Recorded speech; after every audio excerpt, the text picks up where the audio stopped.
नमस्कार. आज आपण औषधी द्रव्य संग्रहणमध्ये करणार आहोत बाकूची बीज संग्रहण.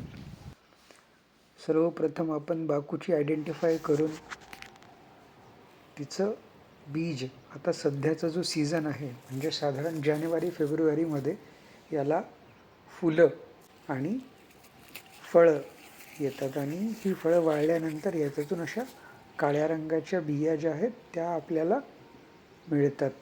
तर हा योग्य सीझन आहे.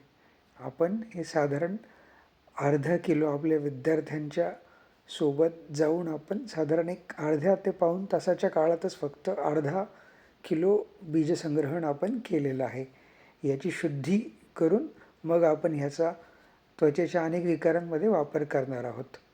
आणि येताना आपल्याला शाल्मली वृक्ष दिसला, त्या ठिकाणी आपण शाल्मली पुष्पसंग्रहण केलेलं आहे. ह्याचा वापर आपण रक्तजतिसार, अल्सरेटिव्ह कोलायटिस इत्यादी अनेक आजारात करणार आहोत.